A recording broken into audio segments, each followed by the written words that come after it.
Ah tiens, j'ai oublié mon enfumoir la dernière fois ici. J'avais dû être perturbé à cause du viol là. Bon, salut les gens, ça miel fort, on fait le tour des ruches, on remet des hausses, on regarde si ça a essaimé ou si ça veut essaimer et qu'est-ce qu'on fait. On va parler de diagnostic, d'essaimage, de plein de choses. Je vais en profiter pour répondre à quelques questions que vous m'avez posées dans la dernière vidéo. Formidable, plein de questions intéressantes, j'en ai sélectionné quelques-unes pendant que je fais mon petit boulot et tout ça, c'est parti. Allez.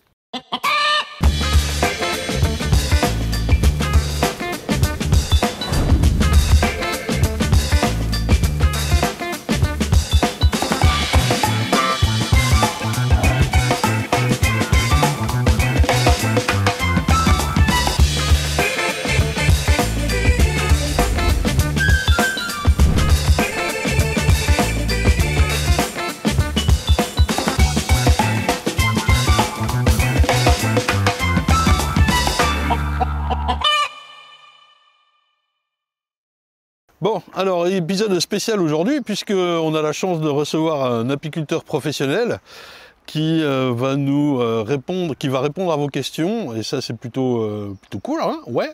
C'est les questions que j'ai sélectionnées par rapport à la dernière vidéo, les gens. Et puis en même temps, je vais vous montrer quelques séquences que j'ai filmées cette semaine. Il fait beau là, cette semaine aux ruches. Alors on voit que ça essaime, on voit qu'il y a du taf aux ruches, et on va revenir aussi sur le diagnostic. Vous savez, le fameux PDF qui est téléchargeable dans la description des vidéos. Avec un début d'explication sur ce qu'on voit quand on ouvre la ruche. Voilà. Alors, je vous présente Didier. Bonjour Didier. Alors, tu es apiculteur professionnel, mais tu as choisi là, de témoigner de façon anonyme, hein, parce que tu n'as pas forcément envie que voilà, qu'on te reconnaisse. Oui, alors bonjour à tous. Effectivement, je préfère garder l'anonymat. La production m'a mis une fausse barbe. C'est parfait. Je crois même que tu vas faire... tu t'es fait traiter de guignol à un moment, non? Ouais. Ouais. C'est pour ça que je suis resté anonyme. Ouais, effectivement, bon, il y a des gens comme ça, ils sont un peu... Mais on le connaît dans la famille, celui-là, on l'appelle grincheux. Hein. Bon, c'est comme ça. Hein. Les gens sont bizarres. Hein. J'ai vu que monsieur Alain, t'avais mis un message aussi.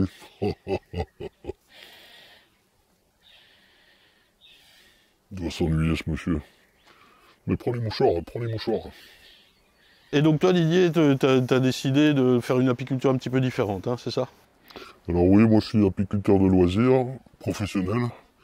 J'ai décidé de vivre mon apiculture différemment. Je prends mon temps maintenant, ça essaime. Ça fait très longtemps que je fais des abeilles.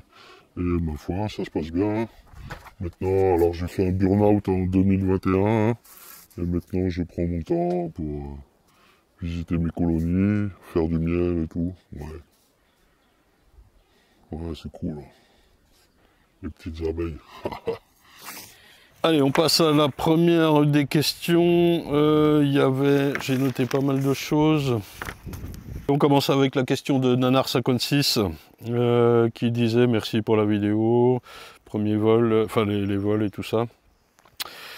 Premier greffage, ça a marché nickel, 7 sur 14. Par contre, j'ai orpheliné les hausses seul, en lieu et place de la ruche 24 heures, les ruches mises en retrait derrière orientées opposées, avant de regrouper le tout après 24 heures. En découle ma question, est-ce indispensable selon toi? Ou bien les abeilles auraient pris en charge les cellules quand même, sans orphelinage 24 heures dans les hausses? Didier, qu'est-ce que t'en dis? Alors oui, faire un double déplacement de la ruche, c'est un peu s'embêter de mettre la ruche derrière, avec la reine, pour faire une cellule, enfin voilà, dans la hausse, pour rendre une hausse orpheline. Et moi je pense qu'on peut faire directement des cellules dans la hausse, directement sur la ruche. Peut-être qu'effectivement il y aurait peut-être moins de prise en charge, moins de résultats. Là c'est 50%, 7 sur 14, mais...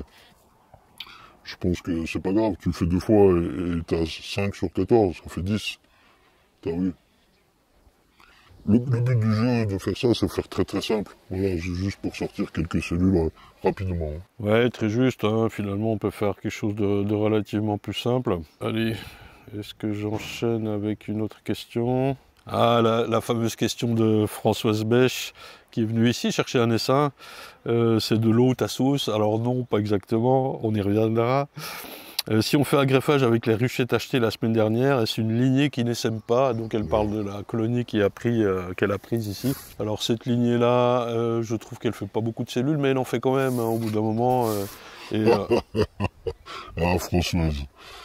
Je la connais aussi, Françoise. Alors oui, des souches qui ne s'aiment pas, c'est vrai que c'est plutôt rare. Hein.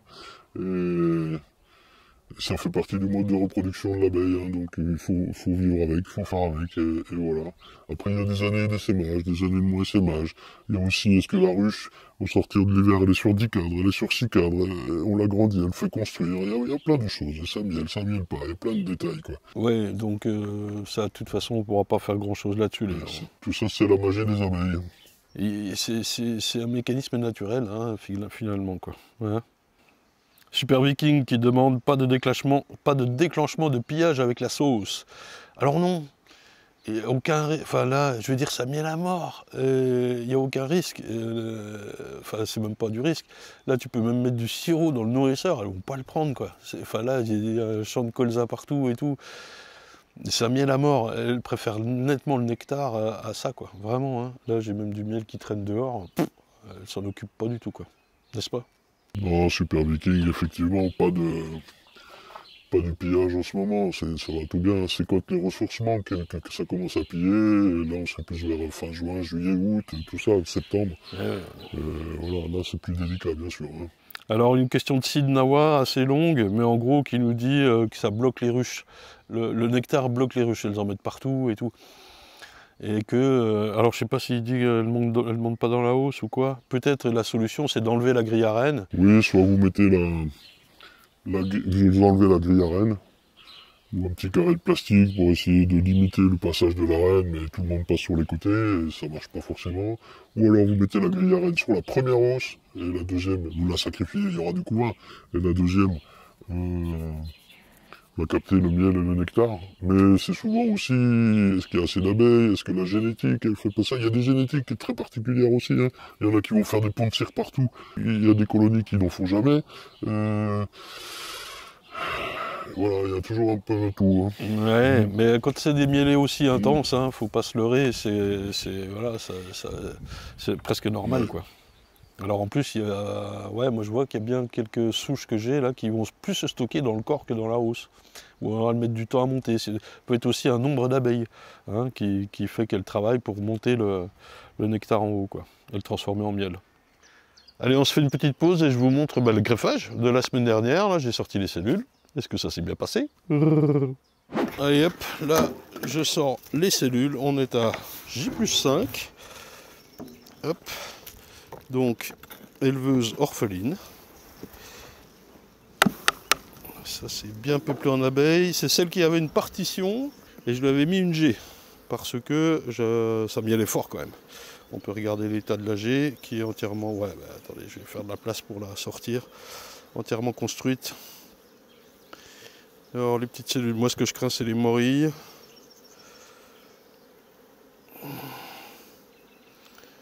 Ouais. Il y en a. Alors, hop. Bon, c'est pas si mal au niveau de l'acceptation, de la prise. Par contre, j'ai une belle morille là. Ça va, j'en ai qu'une. Donc là, c'est délicat, hein, bien sûr.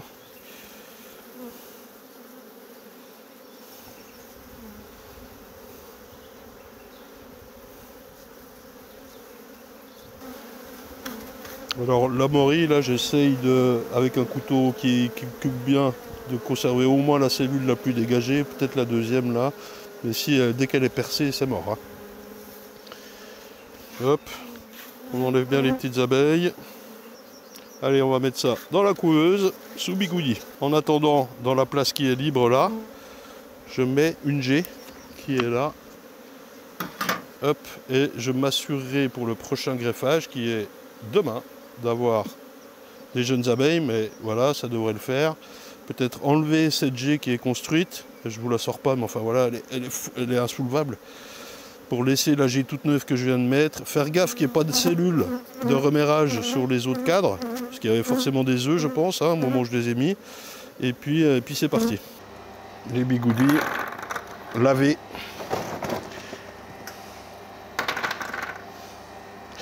Alors, il faut sortir le premier cadre. Tranquillou bilou. Là, je m'embête pas, moi je mets les bigoudis direct. Il faut bien vérifier que tout soit operculé, bien sûr. On entend la chambre froide qui refroidit. Et voilà, on met ça au chaud. Donc hop, la couveuse. Lumière, humidité.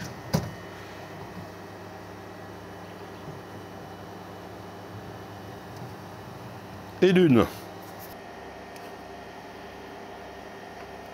Celle-là c'est bon, et celle-là c'est bon. Est-ce qu'elles sont percées? Bon, ça doit être bon. Et voilà, un petit résultat pour un premier greffage de 70 cellules pour 90 greffés. Ça va? Et sachant que j'en ai raté 2 avec des morilles. J'ai coupé les 2 suivants, là, je m'avais fait des plus grosses morilles encore. Les cellules sont mortes. Donc en fait, si on vraiment les prises en charge, ça aurait été 72 sur 90 pour un premier. Voilà. Petite question de Steph. Bonjour, un vol de fécondation peut-il être à l'origine d'un essaimage? Alors non. Non, l'essaimage c'est vraiment...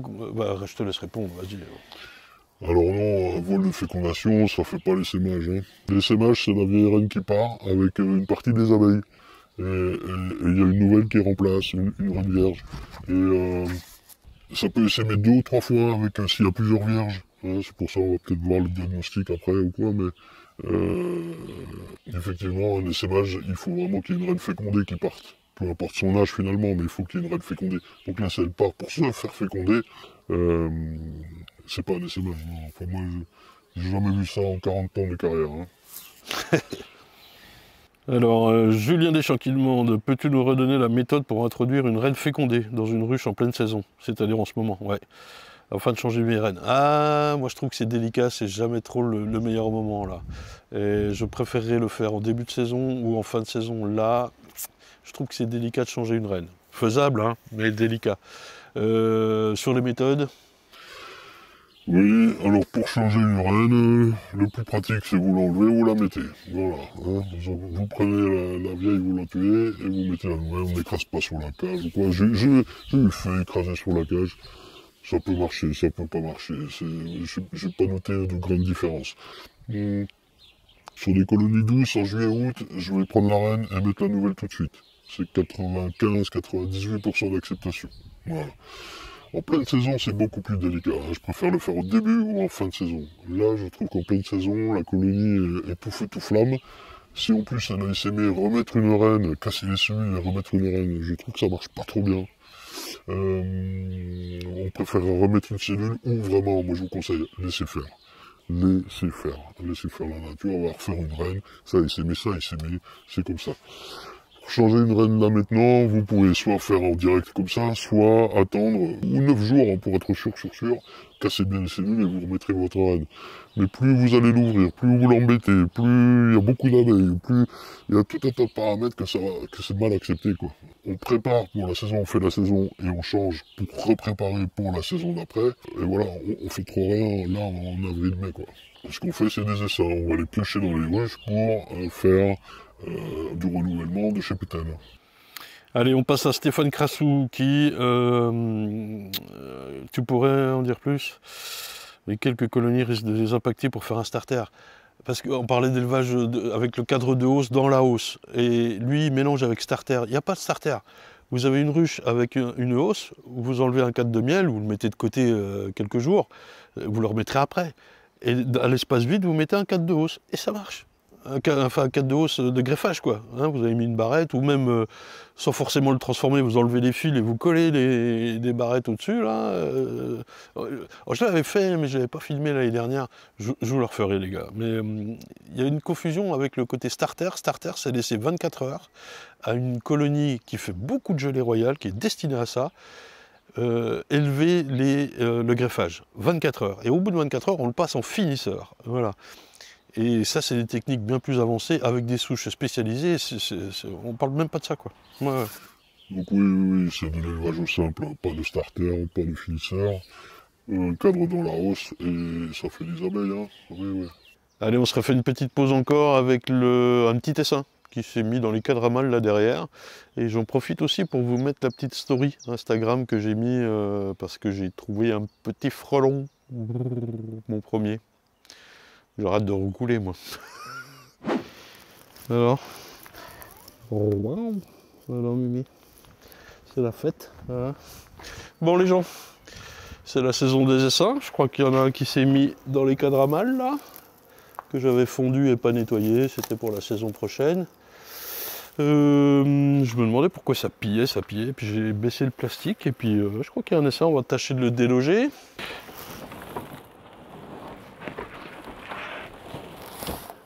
Faut pas qu'il soit très gros, mais je veux pas le laisser construire dans les cadres à mâles quand même. Ah, je te jure, ils m'en font. Hein. C'est pratique. Putain les gars quoi. Ah oui, si, ça va un peu plus loin.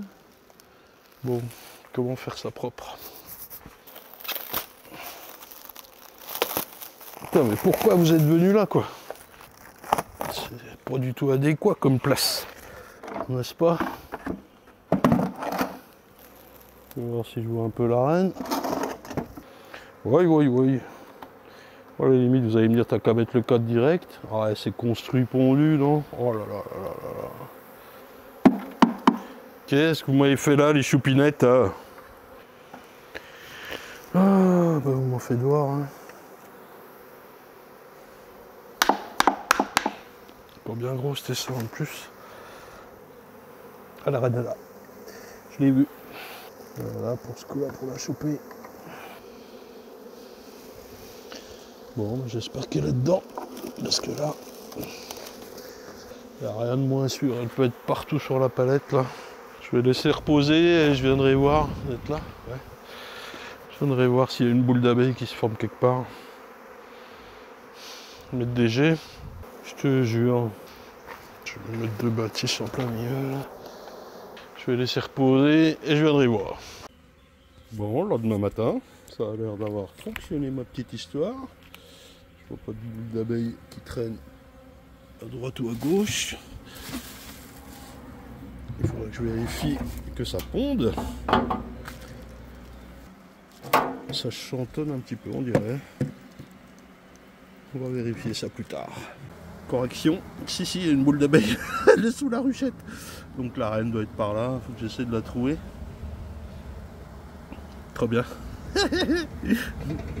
Alors, j'ai secoué ma petite boule d'abeille dans mon toit avec la balayette et par chance, j'ai trouvé la dondon.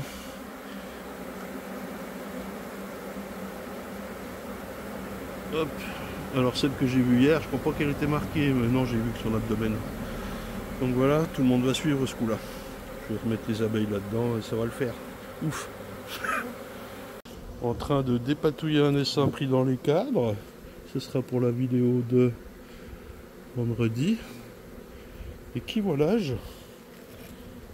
Monsieur Vespa Velutina nigritorax.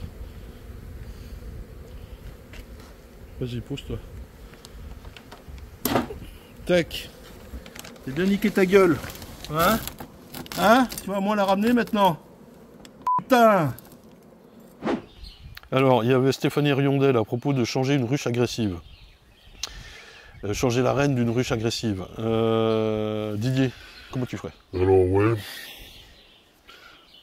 changer la reine, si c'est vraiment agressif, hein, moi je vous conseille de diviser votre colonie. Déjà vous allez peut-être pas trouver la reine, donc si vous divisez en 2 ou en 3, vous savez, au bout de 3-4 jours, vous savez laquelle a des œufs, laquelle a gardé la reine. Et vous avez moins d'espace et moins d'abeilles pour chercher et vraiment trouver cette reine, pour la supprimer, changer la reine. Et alors, toujours la même méthode, soit vous enlevez et vous mettez la nouvelle, soit vous attendez quelques jours d'orphelinage. 9 jours, c'est maximum. Si vous comptez, hein, vous avez 3 jours d'œufs et 5 jours de larves, si à 9 jours vous cassez toutes les cellules, vous remettez une reine, franchement, qu'est-ce que vous voulez qu'il se passe? Hein? Et donc, il faut quand même anticiper votre calendrier. Si vous avez une cellule à mettre ou une reine à mettre, il faut savoir si vous allez tuer la reine le jour même et changer, ou vous y prenez 4-5 jours à l'avance ou quoi. Il faut anticiper, bien sûr. Oui. Allez, on voit vite fait le diagnostic de la ruche, les gens. Vous vous souvenez que vous avez ce PDF là qui est disponible. Alors c'est en bleu, mais j'ai les couleurs qui ne marchent plus. Je vous mets la petite séquence et puis on revient. Alors, première ruche, les gens, je pense qu'elle a essaimé. Comment je m'en rends compte? Je vais aller vous chercher tout de suite. Il n'y a plus trop les abeilles. On voit que ça fait du miel sur les côtés. C'est pas full évidemment, mais ça devrait être plein d'abeilles. Il y a quand même là du nectar, mais il n'y a plus d'abeilles, vous le voyez bien. Il y en a un petit peu au centre, on va regarder à l'intérieur. On devrait trouver donc des cellules ouvertes. Je mets mon toit à l'envers et je mets la housse dessus. Hop. Allez, ça fait un peu son poids. Oh oui, il n'y a plus d'abeilles, il n'y a plus d'abeilles, il n'y a plus d'abeilles. Des mâles qui traînent un peu partout. C'est la fête. Alors... Normalement... Ah, j'ai des œufs. Donc c'est récent, mais il y a des mâles partout. Il y a des dodus partout. Bon, j'ai quand même des œufs là. Et des larves. Il a peut-être essaimé hier. Ou avant-hier. Je trouvais une cellule. Si je trouve la reine, et voilà une cellule. Donc celle-ci n'est pas ouverte. Attention, ça peut être un piège, le petit capuchon qu'on voit qui s'ouvre. Donc le bas est là. Hein. Oui, vous comprenez. Des fois, il se referme et on se fait avoir. Là, la vierge, je pense qu'elle est... Non. Hop, allez, je les casse pour que ça n'essaime pas 15 fois. On va normalement en trouver une ouverte. Puis après, je laisse faire. Est-ce que je prends le temps de chercher la vierge? Non.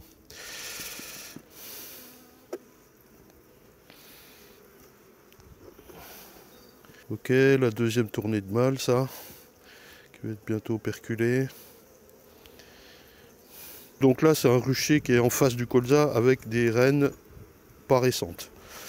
J'ai un peu de tout ici, même des reines bleues que j'avais gardées comme ça, souvenir. Donc, c'est pas anormal que ça essaime. Et dans mon apiculture, ouais, j'avais mis le cadre à mal trop tard, elles m'ont fait beaucoup de mal ici.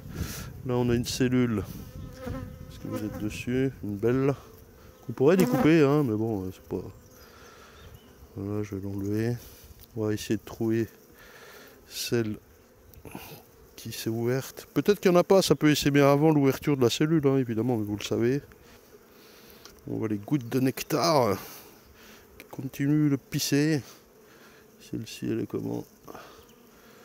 Non. Là, elles m'en ont fait partout. Hein. Bon, après, c'est le mode de reproduction de la colo, les gars. Donc, faut pas s'inquiéter. Enfin, c'est le jeu, comme ma pauvre Lucette. C'est une année, a priori, à essaimage. On fera le bilan à la fin. Hein. Et... alors, comme elle a des œufs, si jamais vraiment j'ai pas de vierge qui est née, elle va pouvoir en réélever une. Mais limite, j'aurais presque meilleur temps de ramener une reine à moi. Maintenant, j'aurais pas forcément le temps, quoi. Je vais voir. Si ça se trouve, il n'y a pas encore de vierge. Donc elle pourra réélever ou je lui amènerai une reine. La question se pose, c'est est-ce qu'on laisse faire? Moi je dis pour vous laissez faire. Plus vous ouvrez en période comme ça critique pour la colonie, et surtout s'il y a une vierge, vous la dérangez, moins ça va marcher quoi. La reprise si vous voulez. Ne dérangez pas les vierges.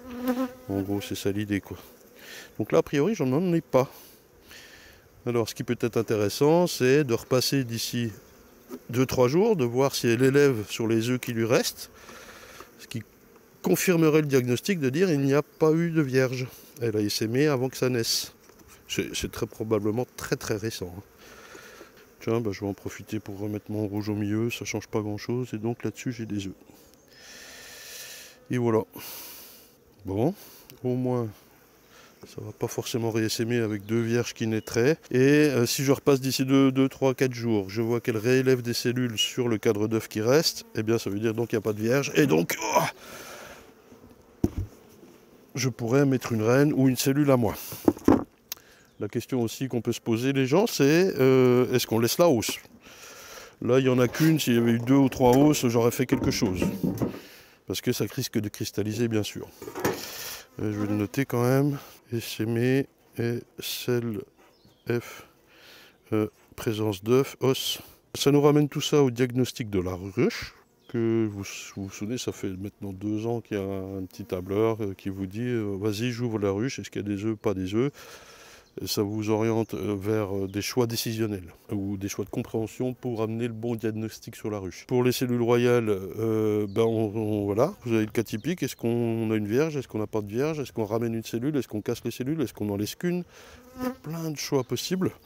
C'est ça qui est intéressant. On peut complètement aussi laisser faire et puis ça va se remérer tout seul. Et puis voilà. Alors sur le diagnostic de la ruche, qu'est-ce que tu nous dis toi Didier? Alors sur le diagnostic, oui, effectivement, dans la vidéo, on voit qu'il n'y a plus d'abeilles et c'est le premier symptôme et c'est le premier signe que l'essaimage a eu lieu. Hein. Donc une fois qu'on sait ça, c'est là que la fiche que tu avais faite, elle est un petit peu mal faite hein, quand même. Hein. Puisqu'on part sur le fait qu'il y ait des œufs ou pas d'œufs. Là, on part sur le fait qu'il y ait des abeilles ou moins d'abeilles. Hein, voilà, hein. Alors, il y avait l'autre feuille de diagnostic, mais là, c'était sur la présence de couvain ou pas de couvain. Bon. Là, vraiment, c'est avoir beaucoup d'abeilles ou pas beaucoup d'abeilles. Donc, on voit qu'elle a essaimé. Après, c'est le diagnostic, là, en l'occurrence, dans la séquence, c'est de nous dire, il y a des œufs, il n'y a pas des œufs, il y a une reine, il n'y a pas de reine. En l'occurrence, avec la séquence, on ne sait même pas. Hein, c'est quoi, je sais pas ce que tu as tourné. Hein. Bon, en tout cas, la feuille, là, elle est à peu près juste. Si vous avez des œufs et une colonie populeuse, la situation est normale. C'est la colonie de gauche. Une colonie moins populeuse, un sémage récent, sous les 3 jours, on est dans ces cas-là, dans la séquence. Hein. Bon, c'est assez juste, hein, c'est vrai. Et si vous n'avez pas d'œufs, alors, ouais, il faudra qu'on refasse une vidéo, hein, tout sur le diagnostic. Je vous invite à revoir toutes ces copies et poser les questions afférentes. Je réinterviendrai, mais je crois pas que je reviendrai. J'ai 600 km pour venir quand même, hein. Mais voilà. Bon, merci beaucoup pour ce témoignage, c'était très gentil de venir voilà, participer, les gens seront ravis de te rencontrer. Oui. Un peu schizo, moi, non? Bon, allez, ça se termine là-dessus les gens, je sais pas quelle durée ça va faire, là c'est totalement d'impro. Ça essaime, ça fait du miel, tout est doublé ici, les aubépines fleurissent bientôt, pas confondre épines noires, épines blanches, et puis on se retrouve la semaine pro, là, ça va trop vite, trop fort. Merci Didier.